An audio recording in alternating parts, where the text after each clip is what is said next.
সম্ভব করতে হবে তোমানি। তুমি তো সিলেট অভিনয় করবে, শুধুমাত্র 1 মাসের জন্য ওকে আমরা নকল আকাশ সাজিয়ে বাড়িতে রাখবো। আর 1 মাসের মধ্যে ওর সাহায্যে বাড়ির সমস্ত দলিলপত্র এমনকি ব্যাংক অ্যাকাউন্টের কাগজ তুমি আত্মসাৎ করার চেষ্টা করবে। তারপর কাজের শেষে ওই বুড়ো আদর্শ চৌধুরী আর তার ছেলে অঙ্গবীরকে পথে নামিয়ে আমরা সমস্ত প্রপার্টিটা নিজেদের মধ্যে ভাগাভাগি করে নেব। ঠিক বলেছ কল্লোল। ওই আদর্শবান আদর্শ চৌধুরী আর ওই বক্তার বেকাবিকে আমি উচিত শিক্ষা দেব। এটাই তো আমি চাই। আদর্শ চৌধুরীর সংসার নাটকের রঙ্গমঞ্চে আজ থেকে একটা নতুন ক্যারেক্টার প্রবেশ করিয়ে দিলাম। আমার ডিরেকশন অনুযায়ী করে যাবে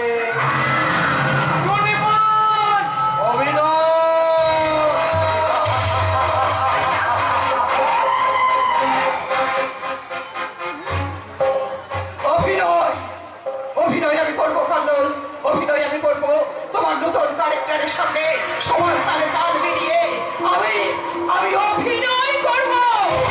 আজ থেকে শুরু করলাম আমার সেই অভিনয়।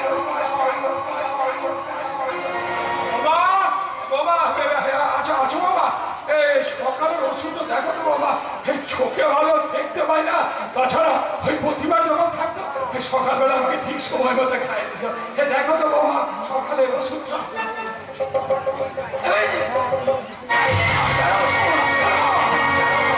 ওষুধগুলো তুমি ফেলে দিলে? আপনার এই আদরের বৌমা আপনার ওষুধগুলো গলায় গুঁজে নেবে। বুঝে দেবো কেন বৌমা, বুঝে দেবে কেন? তোমার মতো ওই উগ্র আধুনিকা বৌমার কাছে এ যুগের পুরো আর এই পুরো সুবর্ণের মূল্য তো একই একই একই। তাই তোমার কাছে সেইটুকু আশা করা মুখপান আমি শুধু ওষুধটা বেছে দিতে বলেছিলাম বৌমা। আমি তোমার পাপের চাকরানি না যে সবসময় সেবা দাসী করে আপনার সেবা করবো। সেবা সেবা তো নারীর পরম ধর্ম, সেটা কি তুমি ভুলে গেছো? থামুন থামুন, ওসব ফরিদা বাদ দিয়ে আমার কথাগুলো আপনি মন দিয়ে শুনুন। আজ থেকে এই বাড়ির সমস্ত কাজ, ঘর পরিষ্কার করা, বাসন মাজা, বাজার করা, সবকিছু আপনি করবেন। এই নিন বাজারটা করে নিয়ে আসুন।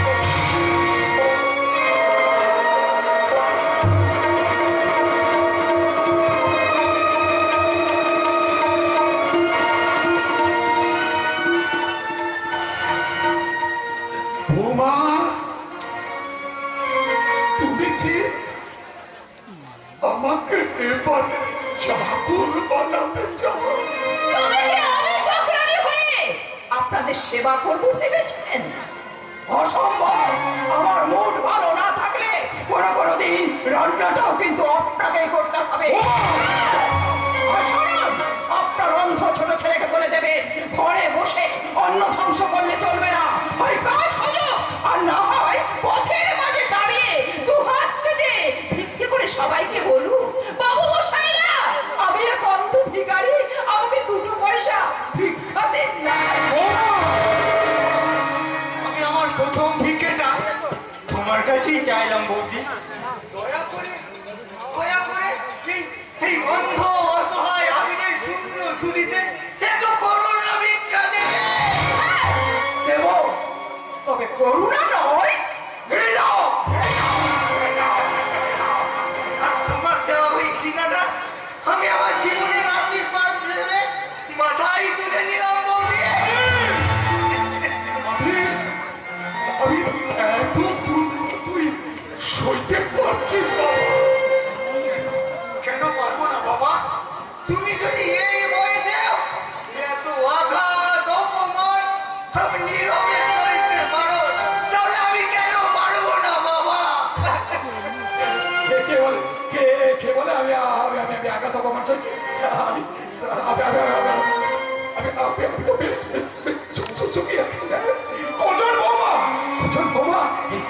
শ্বশুরটাকে এমন এমন এমন সুখে রাখতে পারে? বল বল বল বল বল বল। ও তাই বুঝি?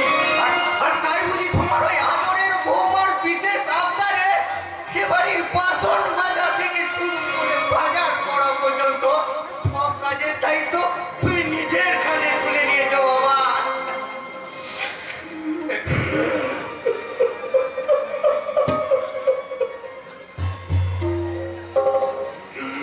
ওরে আমি যে মরণ নিরুপায় বাবা। ওই কর্তব্য রক্ষা করতে গিয়ে আমি যে বড় ভুল করে ফেলেছি বাবা। আরে সেই ভুলের বাসন ওই তো চোখের কথা শুধু বেলা। চোখের জলটা মুছে এবার কাজের জন্য প্রস্তুত কর। আমি লিস্ট করে রেখেছি, লিস্ট অনুযায়ী ঠিক ঠিক মতো বাজারটা করে নিয়ে আসো। বৌদি বলছি বলছি ওই লিস্টটা তুমি আমায় দাও বৌদি। আমি বাজার করতে যাবো। কি তুমি কি বাজার করবে? আমার কসমেটিক্স গুলো ঠিক ঠিক মতো চয়েস করে নিয়ে আসতে পারবে? আর কিছু না পারলেও ওই তোমার মুখে লাগাম দেওয়ার মতো একটা উপযুক্ত লাগাম আমি ঠিক কিনে আনতে পারবো বৌদি। হ্যাঁ, এমন নরম তুলে হাত দিয়ে কি শাসন করা যায়? হ্যাঁ, এই হাত তো সোহাগ করার জন্য। তুমি আমি ইয়ে মানে ওই তোমার স্বামী দাদা হ্যাঁ, এই সেই ফুলসজ্জা রাত্রে বাবার উপর অভিমান করে যে আকাশ বাড়ি থেকে বেরিয়ে গিয়ে নিরুদ্দেশ হয়ে গিয়েছিল, সেই আকাশ তোমার ভালোবাসার কানে আবার তোমার কাছে ফিরে এসেছে। ও হ্যাঁ, কি কেন নামটা? তুফান। হ্যালো তুফানি।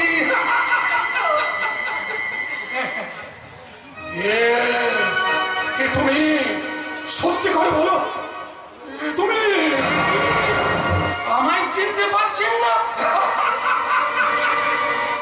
কে যেন বললো? বাবা বাবা বাবা, আমি তোমার বড় ছেলে, তোমার আকাশ। দাদা হ্যাঁ?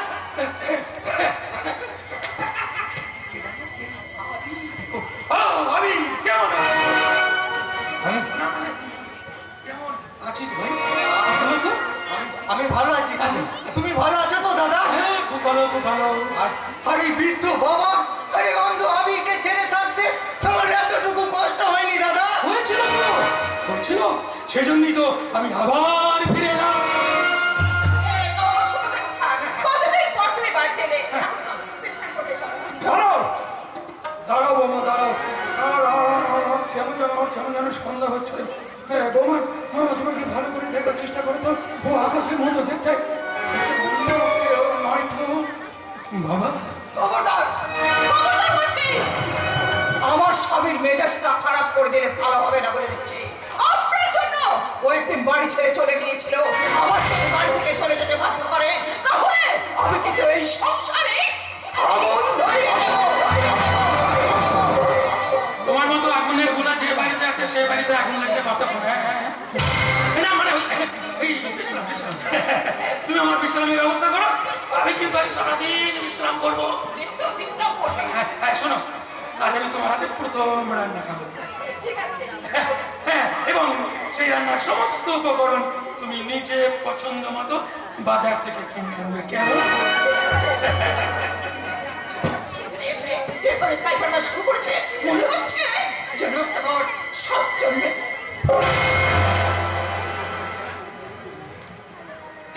তুমি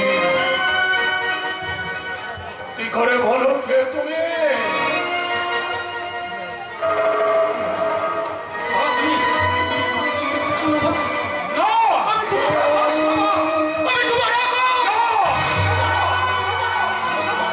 চোখে কখনো ফাঁকি দেওয়া যায় না। তোমার কথা কত চলচলন বলছে। তুমি আকাশের মতো দেখতে হলেও আমার আকাশ। সহ্য পারি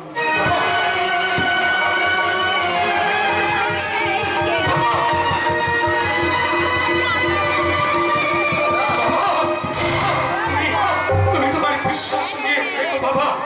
আমি কোনোদিন তোমার বিশ্বাসকে ভাঙতে যাবো না। আমি- হ্যাঁ রে, তুই কি বাবার মতো আমাকে অবিশ্বাস করিস?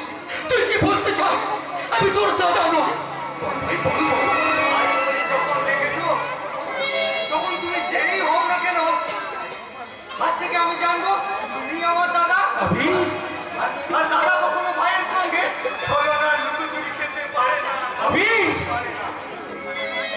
এই সংসারটা বুঝি শেষ হয়ে গেল রে দাদা।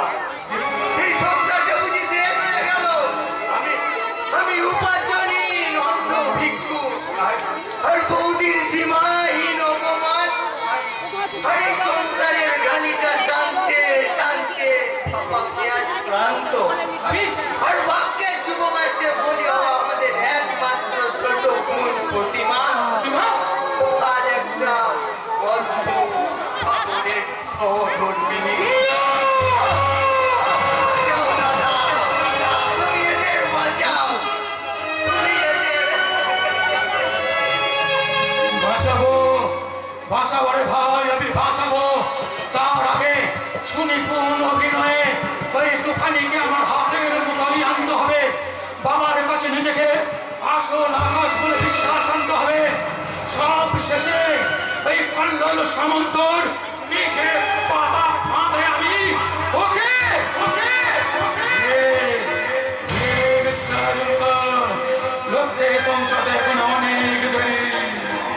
সময়ের সঙ্গে গেলে পক্ষ চতুর ভাড়ার মতো বচ্চে রেখে ঝাঁপিয়ে পড়বে লক্ষ্য বস্তুর শিয়রে।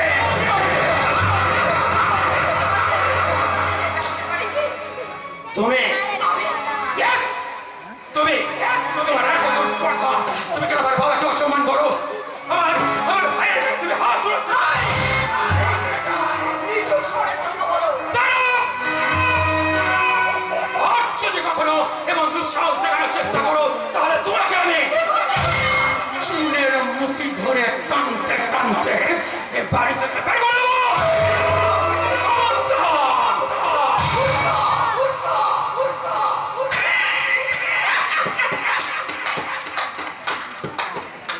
দেখলেন তো সাহাব, এই উল্কা ফার্স্টে বিহারি আপনাকে আকাশের অভিনয় কন্ট্যাক্ট লাগিয়ে দিল। আমাকে আমাকে অপমান করে না বুঝো। আপনার অভিনয় ও আমি একটি ভীষণ ছেলে মানুষ।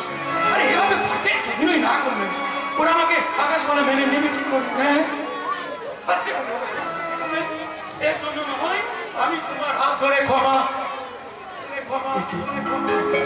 তোমার চোখে চোখে দেখি দেখি আমার দিকে এমন করে তাকিয়ে কি ভাবছেন? কোথায় ভাবছেন সেই অভিশপ্ত ফুলসজ্জার কথা, যে রাত প্রত্যেক নারী পুরুষের জীবনে এক স্বপ্নের রাত, যে রাত দিয়ে শুরু হয় স্বামী স্ত্রীর আসল সম্পর্ক, সেই সুন্দর মধুময় রাতে আমাদের ফুলসজ্জা রাতে স্বামী স্ত্রী গোপন কথা, সে কথা তুমি কেমন করে জানলে? কেমন করে জানলে? স্বপ্নে স্বপ্নে আমি একদিন স্বপ্ন দেখলাম যে আপনারই মতো একজন সুন্দরী ব্যবসায়ী তার স্বামীর মুখ থেকে এই গোপন কথাগুলো শুনছে। স্বপ্নে শুনে সেই কথাগুলো আমার মনের মাঝে লুকিয়ে আছে হ্যাঁ, কিন্তু আমার দেখা সেই স্বপ্নের কথাগুলো আপনার জীবনের যে সত্যিকারের কথা হয়ে দাঁড়াবে আমি কল্পনা করতে পারি। আরে তাতে কি হয়েছে ম্যাম সাহেব? সেদিন আপনি আসল স্বামীর হাত ধরে গান গেয়েছিলেন, আজ নয় আমার হাত ধরে আবার নতুন করে ও ম্যাম সাহেব সেই গানটা করুন না। আপনি আমার কে?